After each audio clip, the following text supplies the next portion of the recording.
Hi guys, welcome back to Kit Car Direct and MK Sportscars. Back in the workshop this week. Moving on to this, we've got an Indy Classic here, coming in from Gibraltar with a Pinto in it. Going to be having a dyno done and a few other little bits and bobs. It's a little bit dirty because it's been transported over, but we will throw a bucket of water over it, so to speak. But yeah, little 2 litre Pinto, 45s on Gen V throttle bodies. Got to be dynoed. Going to reach out to Richard RLM, that's booked in for next week. And there's a few other little jobs. We've got a sticking starter and a few other little jobs that we've got to do, temperature gauges to do, a full geo. We've been geoed this car quite a bit out actually. The rear end really does make these cars feel nervous if you're towing it out.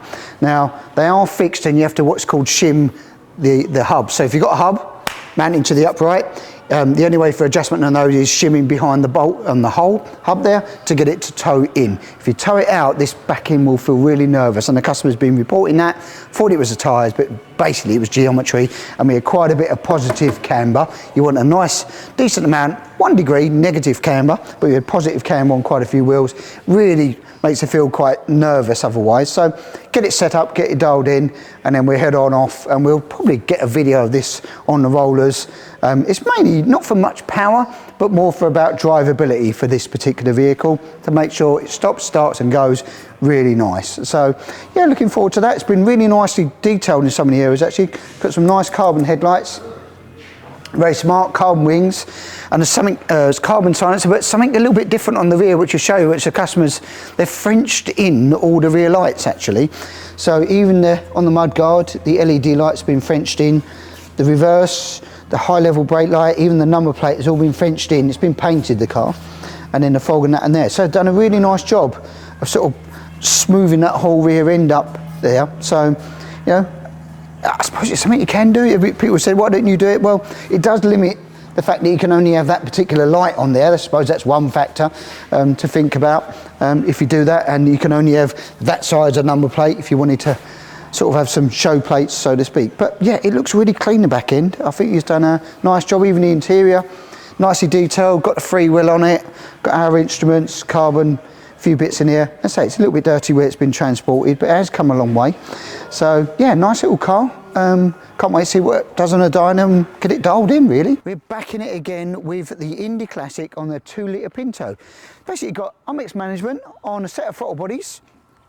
I think the engine's been tweaked a little bit, but we're going to head over to RLM and see what power she made and how she got on. Let's head over to RLM and watch her on the rollers.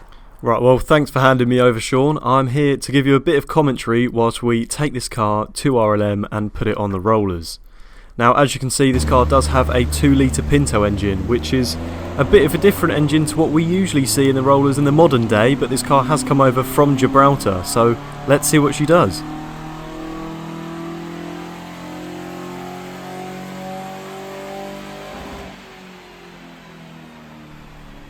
As you can see, that pull made 138 brake horsepower, but it's still early doors on the dyno, so get Rich tuning in a little bit more and see what power she can make. Mainly this map is more for drivability more so than anything else, to make sure the customer is happy with how the car sort of cruises around on a daily basis, rather than trying to make max power out of that engine.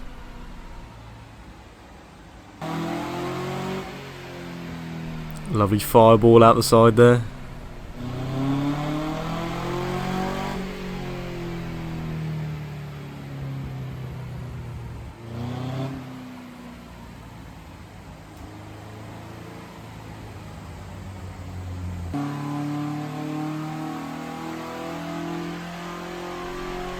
I must say, going through the RPM, it does sound really good. It's got a nice, different exhaust note.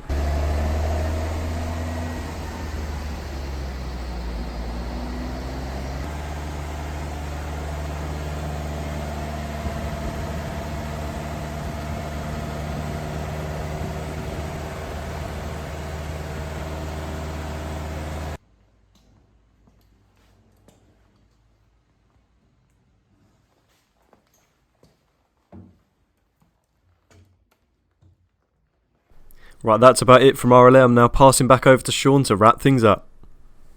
Right, Rich worked his magic. His little fingers are beavering away on the laptop there, dialing this thing in. It was definitely out of whack. Quite a few of the sensors were out of whack, and definitely the tuning table was definitely out there. After quite a lot of pulls, lots of runs, I don't know, 30, 40 runs, quite a lot of runs on this particular car. 148 horsepower, which is pretty much where the customer expected to be, between 140 and 150. So 148 horsepower, just shy of the magic 150 number, but super happy with that. And the most important thing, just make sure it drives nice and reliable now and working really, really well. So yeah, makes a nice noise out of that little Pinto. I've got to say, I was super impressed with that. So buttoning up a few little other jobs that we've got to do, the fuel tank and a few other little bits that we've got to sort out. Definitely needs a bucket of water, that's for sure. And we can head on back to Gibraltar. So yeah, cracking little car. I think the owner should be slightly more happy with it now. More power. Anything's good with more power, that's for sure. And thanks to the team at RLM there. As always, if you want your car dynoed, RLM, they're the best in my opinion, for sure. Richie's team do a sterling job. We've done some road testing today on it, finally got the mapping done. Been mapped on the dyno, but a bit of road mapping. We've found a lot of swarf in the filters.